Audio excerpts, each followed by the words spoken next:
Avengers Inc. Première impression. Eh ben on va parler d'une série dont même Marvel se fout un petit peu. Et pourtant, si on me demande quelle est l'une des séries en fait que j'ai le plus apprécié lire ces dernières années, il y a de très fortes chances pour que je vous réponde Avengers Inc. 5 petits numéros qui sont sortis en 2023, donc chez Marvel Comics, qui ont été scénarisés par Al Ewing et dessinés par Leonard Kirk.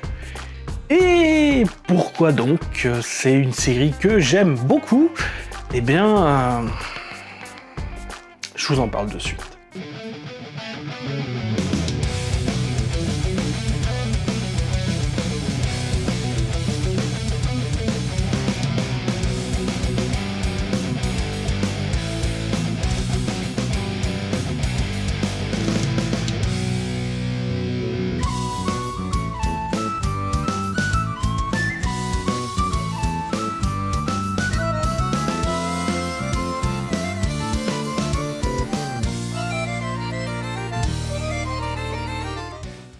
Son nom est Janet Van Dyne. C'est une célébrité et elle chasse un meurtrier. Son nom est Victor Shade. C'est une énigme et il vient juste de se faire tuer. Ensemble, ils vont résoudre tous les mystères de l'univers Marvel, à commencer par le leur. Voilà, ça c'est le pitch, tout simplement, de la série. C'est les premiers mots qu'on a en résumé juste ici. Donc voilà, je peux pas faire plus clair en termes de résumé, de pitch de la série que ça.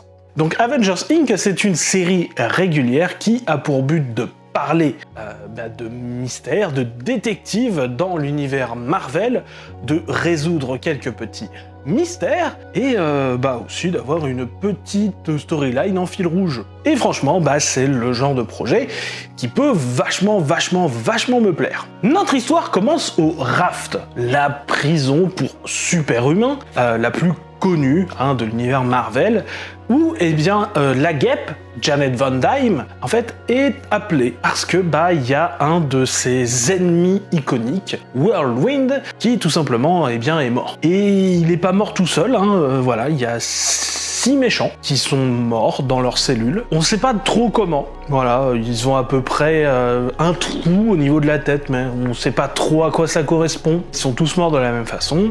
C'est assez énigmatique. Bon, Jeannette, elle est un peu triste, mais bon, comme le dit le garde à côté d'elle, c'était des vilains, donc on s'en fout un peu, et puis bon, vous allez pas nous jouer la sérénade, à moins que vous trouviez le plus petit violon du monde, parce que franchement, j'en ai rien à carrer. Sauf que du coup, Luke Cage, l'actuel maire de New York, il est pas très chaud avec des gens qui sont morts en prison, alors que ils sont pas encore passés de jugement. Ça la fout un peu mal.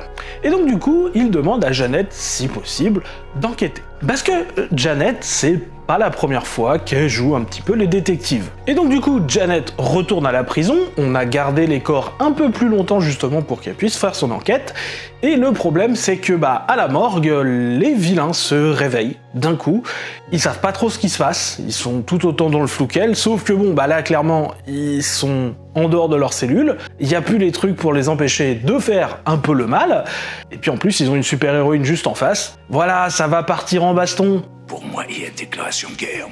Sauf que le petit Whirlwind, en fait, il se réveille aussi d'entre les morts, mais différemment, il a l'impression d'être quelqu'un d'autre. Voilà, il n'a aucun souvenir d'être un vilain, pour lui, il s'appelle Victor Shade, et il aide la guêpe. Et le problème, c'est que la guêpe, c'est quelqu'un qui est dans les Avengers depuis très longtemps.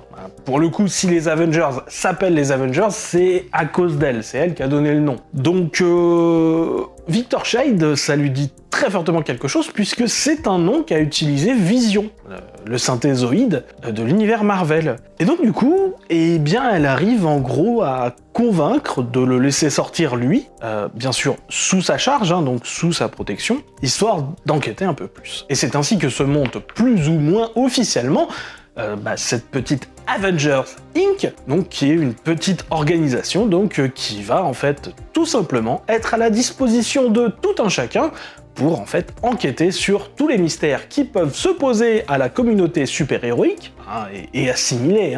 Et tout ça, tout frais payé par New York. Parce que c'est Luke Cage qui régale. Non, franchement, bon début. Et en plus, ça continue puisque le numéro 2, en fait, c'est une enquête dans l'ancien manoir des Avengers qui est maintenant touristique, où on rencontre Vision, donc on commence à avancer un petit peu sur cette histoire de Vic Shade. Et ensuite, le numéro 3, c'est une enquête à Asgard.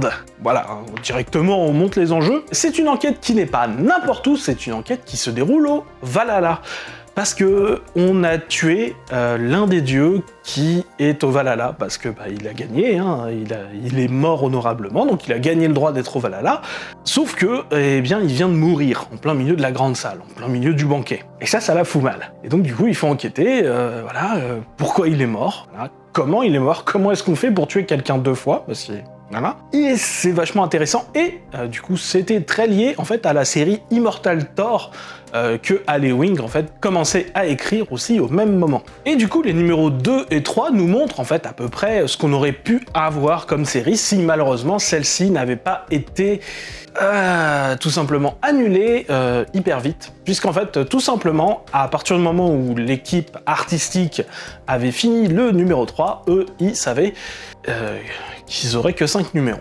On dirait que le vent a changé. Le problème, c'est que nous, public, en gros, la série, elle a été annulée, alors même que le tout premier numéro de la série n'était pas sorti. La décision a été prise, tout simplement, en regardant les chiffres de précommande du premier numéro. Et ça, je trouve ça un petit peu très dommage, mais j'y reviendrai. En tout cas, voilà, il reste 2 numéros et il va falloir au moins résoudre le grand mystère autour de Victor Shade et de ces vilains qui apparaissent morts et puis en fait qui reviennent à la vie. Enfin, va falloir éclaircir ça. Et comme c'est des boss tout simplement, Alley Wing, Leonard Kirk et tout ça, ils y arrivent. On n'est pas le meilleur quand on le croit, mais quand on le sait. Alors, je ne vous dis pas ce que c'est, mais voilà, c'est quelque chose qui marche très très bien dans le mythos Marvel. C'est quelque chose qui est vachement cool. Franchement, j'aurais juste bien aimé en avoir plus. Parce que voilà, là c'est l'intégralité de ce que vous aurez. Et ça m'énerve beaucoup. Ça m'énerve beaucoup déjà parce que moi j'ai bien aimé la série. Je suis un peu tombé dessus un peu par hasard, en lisant en fait des previews et j'ai un gros faible sur Alley Wing, donc en général je me renseigne quand même sur un peu tout ce qu'il fait, et dès que je peux, je lis en fait tout ce qu'il fait.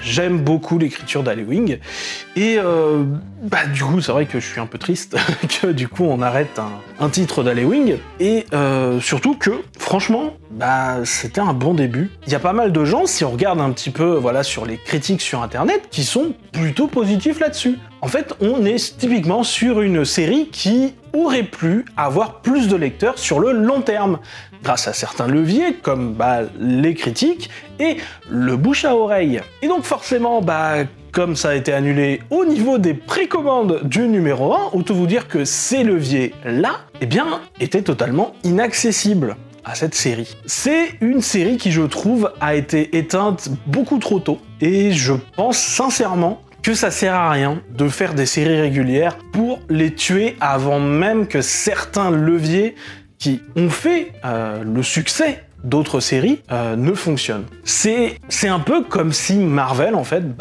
n'en avait rien à foutre, n'a pas laissé sa chance à la série, et c'est quelque chose de plus en plus fréquent, que Marvel, en fait, tue des séries, mais extrêmement vite. Alors je sais pas, est-ce que le projet développé n'allait pas dans le sens que vous vouliez ?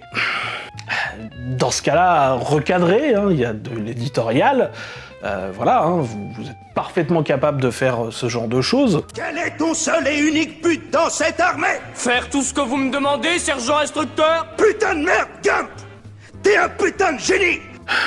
Il y a pas mal de séries qui ont eu en fait un succès inattendu, un peu surprise, justement via le bouche à oreille, via une bonne réaction, via en fait le début de la lecture. C'est quelque chose qui arrive tous les jours, mais c'est quelque chose qui arrive quand même de façon commune. Quand on regarde à côté, donc l'éditeur concurrent, la distinguée concurrence DC Comics, qui par exemple se dit on va faire des séries qui sont des mini-séries et éventuellement, si jamais on sent que ça marche bien, commercialement, et que les auteurs sont d'accord, parce que jusque-là, ils n'ont pas vraiment changé d'équipe créative quand ils font ça, eh bien, ils prolongent. Et ils font des séries régulières et on verra quand ça s'arrête. Là, pour le coup, Marvel fait l'inverse. Marvel dit, ça c'est une série régulière, et t'as même pas le temps de commencer à lire, qu'en fait c'est déjà fini, et en fait ce sera une mini-série. Dans les faits, c'est une mini-série. C'est même moins qu'une mini-série, puisque y a quand même pas mal de mini-séries qui fonctionnent en 6 numéros. Voilà. Et du coup, c'est très triste un petit peu de devoir parler de cette série, en des termes malheureusement un peu funèbres, puisque je trouve que c'est une série qui est morte avant son temps. C'est qui est mort? Le poète! C'est le poète! Voilà, je trouve que c'est pas du tout une bonne façon de remercier en fait des auteurs qui travaillaient exclusivement pour Marvel, c'est le cas pour Leonard Kirk, qui est quand même exclusif à Marvel depuis pas mal de temps. Ça fait plus de 10 ans, je crois, qu'il est exclusif à Marvel. Avant ça, il avait travaillé chez DC et chez quelques indépendants. Et Al Ewing, quand même, a fait la majorité de sa carrière chez Marvel. Avant, là, tout récemment, là, c'est encore tout frais, finalement, de débarquer chez la distinguée concurrence. Et je ne peux pas m'empêcher de me dire que ce genre de coup, ça n'aide sans doute pas. Dites-moi, François, quelle est votre philosophie en tant que leader? Comment emmenez-vous votre équipe à faire de son mieux? Parce que moi, si j'aime Al Ewing, c'est pour tout ce qu'il a fait chez Marvel. Alors pour le coup, je suis très content de le voir arriver chez DC aussi, parce que j'aime beaucoup les personnages de DC, mais je trouve que, alors, il continue à être chez Marvel, mais du coup, son temps va être pris entre les deux compagnies, et je sais que c'était une des voies actuelles que j'aimais le plus chez Marvel. Donc du coup, en fait, Marvel a perdu pour moi, en fait, une des voix qui me plaisait le plus dans son univers. Et ça fait un peu mal. Surtout que, c'est pas le seul à commencer à aller voir ailleurs si l'herbe est un petit peu plus verte. Alors attention, je ne suis pas en train de dire que DC Comics, c'est le paradis, c'est l'endroit où on veut tous travailler et où tout le monde il est gentil, tout beau, tout plein. C'est généralement la même merde là-bas, mais je pense qu'actuellement, c'est une merde qui sent légèrement meilleure que celle qu'il y a chez Marvel. Ça reste toutes les deux des grandes compagnies qui, malheureusement, ont plus d'intérêt avec les licences commerciales qu'elles exploitent que pour les artistes qu'elles utilisent. Vous noterez que je n'ai pas réutilisé le mot exploiter. Mais j'ai eu très envie. Ne laisse jamais personne te dire que tu n'es pas capable. Même pas moi. Compris? Compris. Il y a aussi quelque chose de raté, je trouve, pour Marvel avec ce titre, c'est tout simplement que, la prémisse est là, ils sont là pour résoudre tous les mystères de l'univers Marvel, et le truc c'est que Al Ewing, depuis très longtemps, a en gros réparé pas mal d'endroits de l'univers Marvel, a fait marcher des trucs qui jusqu'ici marchaient pas, ou alors il y avait un problème, il y avait un truc qui faisait pas sens, Al Ewing, franchement, ça fait des années et des années que lui, il répare tous ces petits trucs. Alors faire un titre avec lui en scénariste qui est dédié plus ou moins à ça, franchement, je trouvais que c'était une idée brillante. Voilà, il y avait largement de quoi faire beaucoup plus en termes de sujets en tout cas, et je trouve que du coup l'équipe réunie, elle marchait incroyablement bien. Franchement, en termes de défauts, le seul truc que je trouve un petit peu, c'est que la série, elle est pas à la hauteur de ses couvertures. Voilà, la couverture, elle est géniale, c'est Daniel Acuna qui dessinait les 5 couvertures, et malheureusement, oui, Alors, notamment au niveau des costumes, malheureusement, Jeannette n'aura jamais l'occasion de porter ceci, qui je trouve est magnifique. Excuse-moi de te dire ça, mon pauvre José, mais tu confonds un peu tout. Tu fais un amalgame entre la coquetterie et la classe. Alors, vous en faites pas, hein. Jeannette, c'est une très grande fan de mode. Elle va beaucoup changer sa garde-robe, hein, voilà. Mais il n'y a pas de costume super-héroïque, hein. C'était une des conditions, notamment de Luke Cage, c'était éviter les costumes de super-héros. Par contre, tous les autres personnages que l'on rencontre, comme la Vision, comme Valkyrie, hein, au Valhalla, ou encore Moon Knight, dans les 2 derniers épisodes, où en fait, il les accompagne pour l'enquête. Eh bien, ils sont en costume, parce que eux, c'est des super-héros, ils font pas partie Avengers Inc. Non, franchement, je suis un peu triste, vraiment, du sort de cette série. Une grosse partie de cette vidéo, c'est en fait essayer de vous dire que, franchement, si vous avez l'occasion, allez lire ce titre, parce que franchement, ça aurait pu être quelque chose de beaucoup plus long et de beaucoup plus marquant. Mais je trouve que déjà, rien que, en fait, ce qu'ils ont réussi à faire sur ces 5 numéros est vachement bien. On est sur un bon petit mystère très sympathique, qui va bien tourner aussi autour de Jeannette et autour un petit peu de Vision. Et si vous êtes un grand fan de l'univers Marvel, que vous connaissez normalement tous les tenants, tous les aboutissants et tout ça, normalement, si je vous dis Jeannette et Vision, il y a un élément commun qui revient normalement, oui, il est là. Et je vous le dis pas parce que si vous savez pas, vous savez pas. Vous aurez la surprise. Mais c'est plutôt bien raconté, c'est plutôt bien résumé aussi pour ceux qui ne connaissent pas, justement. Et alors c'est peut-être un petit peu rapide dans cette narration, mais encore une fois, ils ont eu que 5 numéros et ils l'ont su alors qu'ils avaient fini le numéro 3. C'est aussi ça le problème de ce passage, de passer de série régulière à mini-série de fait. C'est parce que du coup, le scénariste et le dessinateur, en fait, ont pas pu gérer la construction de leur histoire. Forcément, tu peux te permettre de faire des petits inserts, comme le numéro 3 qui se passe à Valhalla, et où on ne fait pas avancer le mystère principal, parce que c'était censé être une série régulière, et tu peux te permettre ce genre de choses dans une série régulière, parce que tu sais que tu vas avoir des numéros après. Tandis que si tu sais dès le début que t'en auras que 5, eh ben tu vas écrire ta série en te disant « j'en ai que 5 ». Et donc du coup, ta narration, elle a peut-être un peu plus d'espace pour respirer, les différentes histoires, en fait, vont se résoudre de meilleure façon, bref...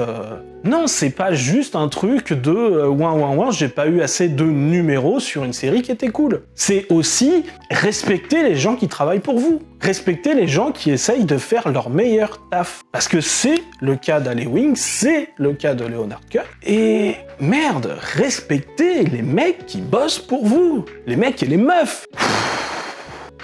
Donc voilà, c'est une série dont j'aurais adoré faire du bouche à oreille pour lui permettre de vivre plus longtemps, mais malheureusement, c'est une série dont on avait ordonné la mort avant même qu'elle ne naisse officiellement. Et voilà, c'est un petit peu déprimant comme conclusion, certes. Mais au moins, j'ai pu vous parler de la série qu'elle est cool, j'ai pu vous parler des auteurs qui sont très très très sympas, et voilà. Hé! Est-ce que ça vaut le coup? Oui, ça vaut le coup. Si tu es assez solide.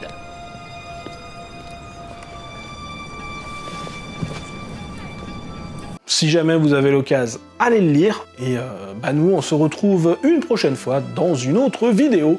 C'était SN Parod. Salut à tous.